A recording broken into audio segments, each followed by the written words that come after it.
Friends, हम एक नया चैप्टर स्टार्ट करने जा रहे हैं। चैप्टर का नाम है मैट्रिसेस एंड डिटर्मिनेंट। तो firstly we discuss on matrix कि what is the matrix.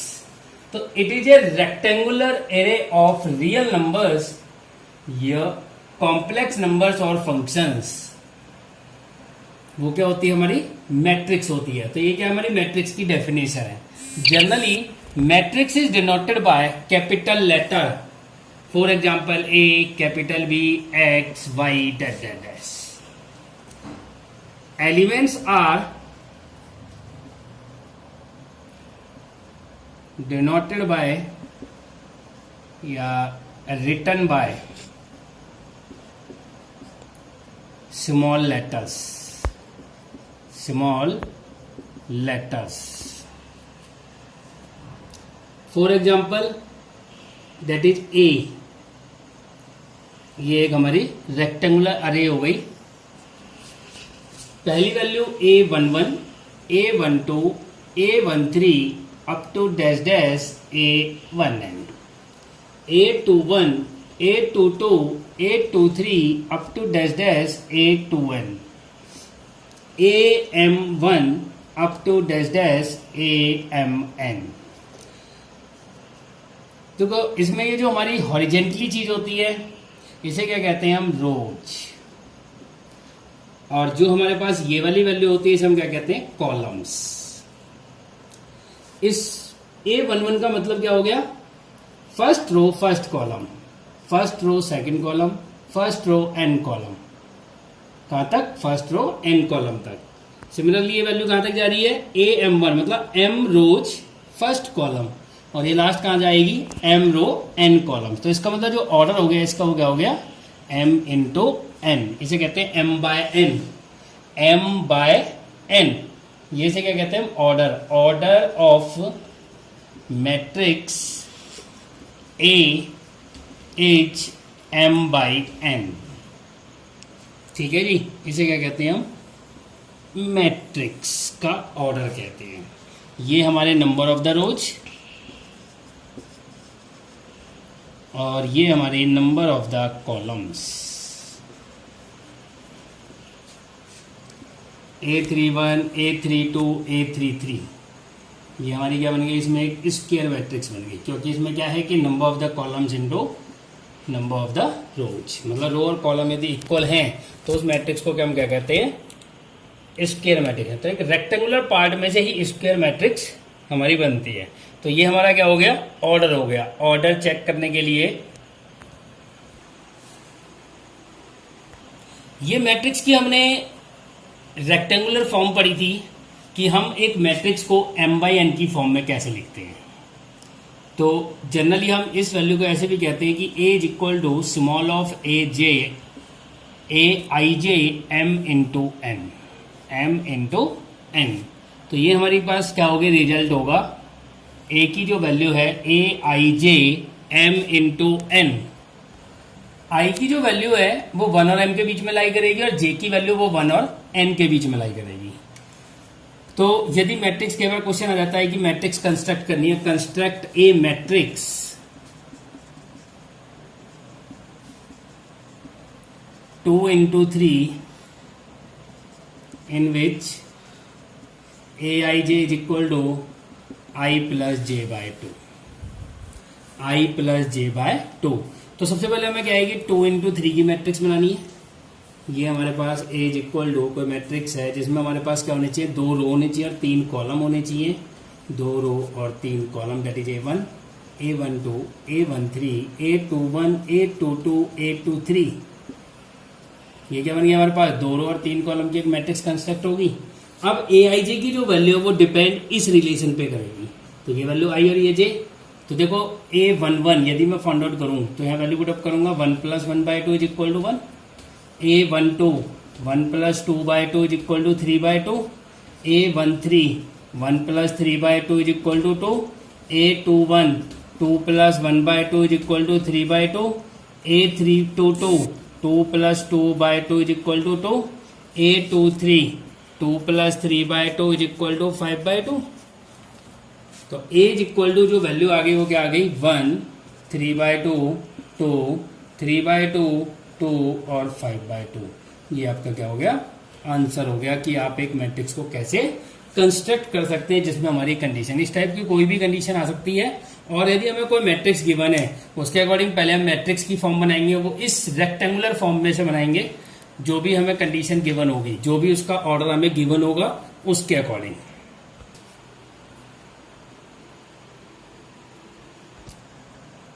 How many orders are possible in which 12 elements are given, जिसमें हमारे पास 12 एलिमेंट्स हो तो बताओ कि कौन कौन से ऑर्डर्स हो सकते हैं। तो पहला फर्स्ट इंटू 12, दूसरा 12 into 1, 2 into 6, 6 into 2, 3 into 4, 4 into 3। तो ये ऑर्डर्स हैं पॉसिबल ऑर्डर्स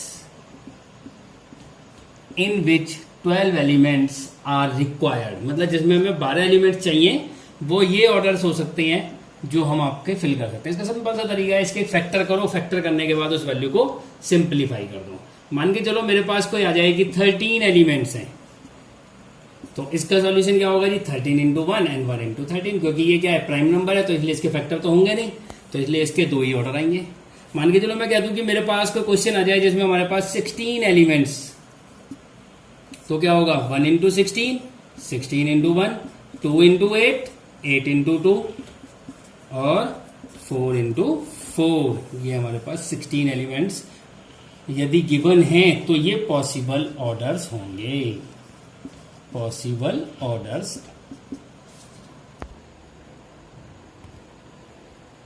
पहली डेरिवेशन है रो मैट्रिक्स कि what do you mean by the row matrix? A matrix in which one row and any number of columns is called row matrix। मतलब कितने भी column हो सकते हैं लेकिन रो एक होनी चाहिए। फॉर एग्जाम्पल 1 2 3, रो एक है कॉलम 3 है तो 1 इंटू 3। बी 1 2 3 4, तो 1 इंटू 4। जनरली से क्या लिख सकते हैं हम 1 इंटू एन, ये क्या हो गया जनरली हम इसे क्या लिख सकते हैं 1 इंटू एन। सेकेंड है हमारे पास column matrix, column matrix. A matrix in which one column and any number of rows, rows कितनी भी हो सकती है, कॉलम एक होगी।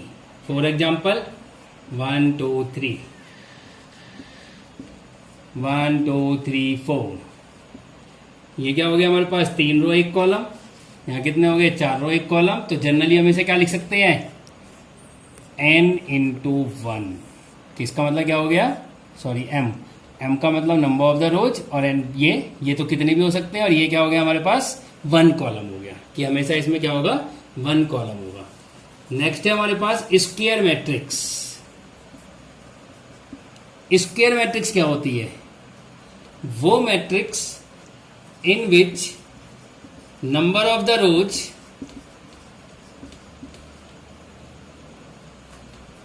Is equal to number of the columns, number of the columns, that is m is equal to n। for example 1 2 3 4 क्या होगी matrix 2/2, B ले लिया मैंने 1 2 3 4 5 6 7 8 9, कौन सी मैट्रिक्स होगी 3 इंटू 3। इसका मतलब क्या हो गया यहाँ भी m is equal to n है, 2 2 है, यहाँ पर value m into n that is 3 into 3 है।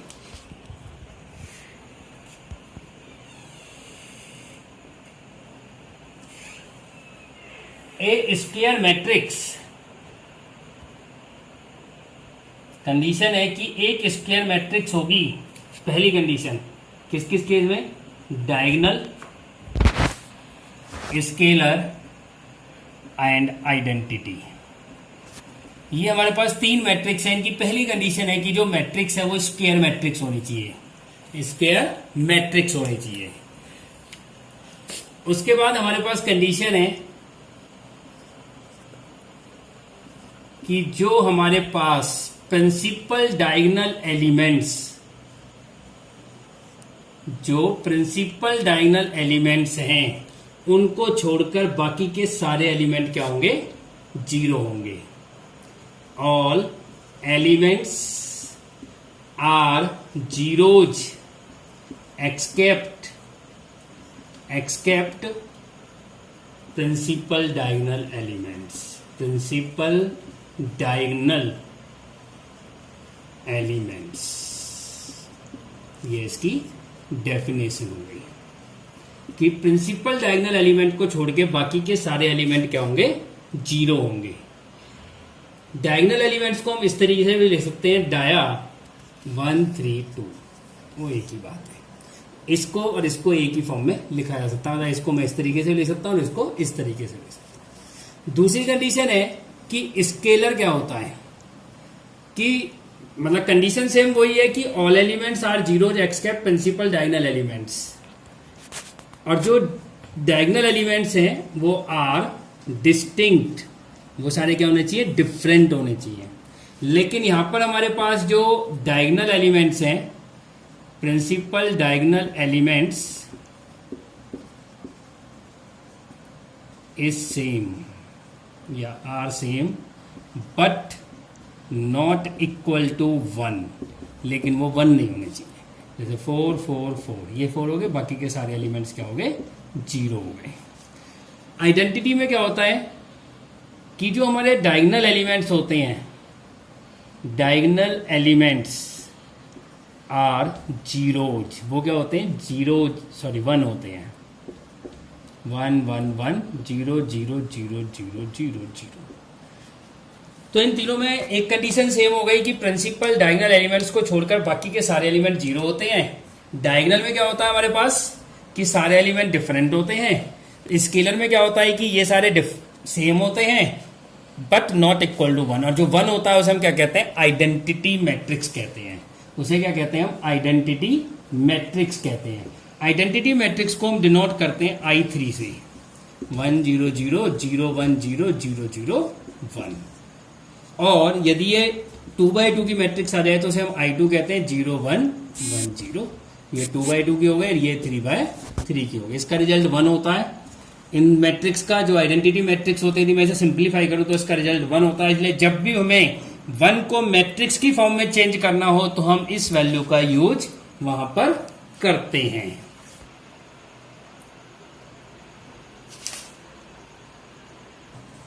ट्रेस ऑफ ए मैट्रिक्स, क्या बार क्वेश्चन पूछ लिया जाता है कि ट्रेस ऑफ मैट्रिक्स, जो भी मैट्रिक्स है उसका ट्रेस फाइंड आउट करो, तो वो क्या होता है, sum of diagonal elements. Diagonal elements कौन से डायगोनल होते हैं, प्रिंसिपल डायगोनल्स, प्रिंसिपल डायगोनल्स। तो यहां पर जो रिजल्ट आएगा, डेट इज, यदि मैं इसी एग्जांपल को ले लेता हूं तो क्या आएगा, 1 + 3 + 2 = 6। ये हमारा क्या हो गया, प्रिंसिपल डायगोनल एलिमेंट्स का सम। वो क्या होता है हमारा, transpose of A trace of A matrix. यदि हमें क्वेश्चन में मैट्रिक्स की ट्रेस फाइंड आउट करनी आ जाए तो हमें प्रिंसिपल डायगोनल एलिमेंट्स का सम कर देना है, वही तुम्हारा रिजल्ट होगा। तो मैट्रिक्स, एक मैट्रिक्स जीरो मैट्रिक्स कब कही जाएगी, all elements of a given matrix are zeros. For example 1 0 0 0 0। तो ये ए मैट्रिक्स जो होगी उसे क्या कहेंगे हम, जीरो मैट्रिक्स कहेंगे। उसे क्या कहेंगे हम, जीरो मैट्रिक्स कहेंगे। इसके बाद नेक्स्ट पॉइंट आता है ट्राइएंगुलर मैट्रिक्स। तो इसके हमारे पास 2 टाइप होती है। एक होती है अपर ट्राइंगुलर, अपर ट्राइंगुलर,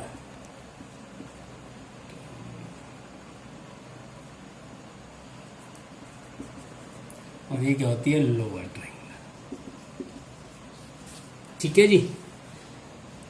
देखो मेरे पास कोई एक मैट्रिक्स है ए, जिसमें मेरे पास एलिमेंट है A11, A12, A13, A21, A22, A23, A31, A32 और A33।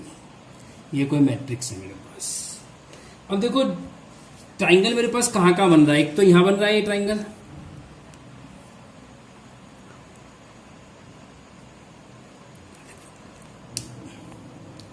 इस मैट्रिक्स में A11, A22, A33, ये क्या है हमारे प्रिंसिपल डायगोनल एलिमेंट्स है, जिसमें i की वैल्यू j के इक्वल है। ठीक है जी। अब जो ये वैल्यू है मेरे पास, इसमें देखो क्या वैल्यू ज्यादा है, i की वैल्यू और j की वैल्यू में कौन सी ग्रेटर देन है, j की वैल्यू ग्रेटर देन है। तो ये क्या है मेरे पास, अपर ट्राइंगुलर। और ये जो वैल्यू है इस वाले पार्ट में देखो, जो वैल्यू है मेरे पास उसमें देखो किसकी वैल्यू ज्यादा है, i की वैल्यू, i की जो वैल्यू है वो ग्रेटर देन j। तो इसका मतलब क्या होगा, इसका मतलब ये है कि जो अपर ट्राइंगुलर मेथड है इसमें जो वैल्यू है वो i की वैल्यू j से ज्यादा होती है, और लोअर ट्राइंगुलर मैट्रिक्स जो है उसमें i की वैल्यू, अपर ट्राइंगुलर में i की वैल्यू j से ज्यादा होती है, और लोअर ट्राइंगुलर में क्या होती है, i की वैल्यू j से कम होती है। ठीक है जी।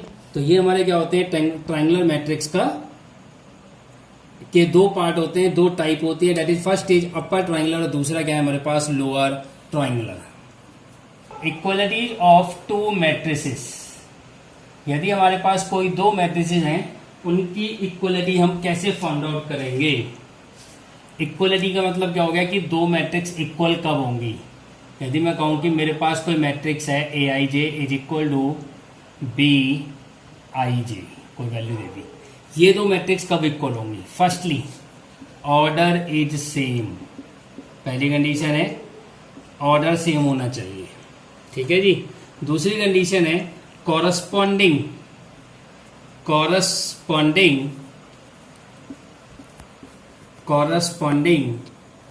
Elements are same in both matrices। For example, A B C D 1 2 3 4।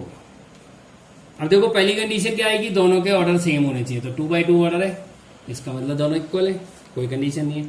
Corresponding elements are equal, therefore A की वैल्यू 1, B की वैल्यू 2, C की वैल्यू 3 एंड D की वैल्यू 4। ये क्या होता है, कॉरस्पॉन्डिंग एलिमेंट सेम हो गए। ये आपकी क्या होती है, इक्वलिटी ऑफ टू मैट्रिसेस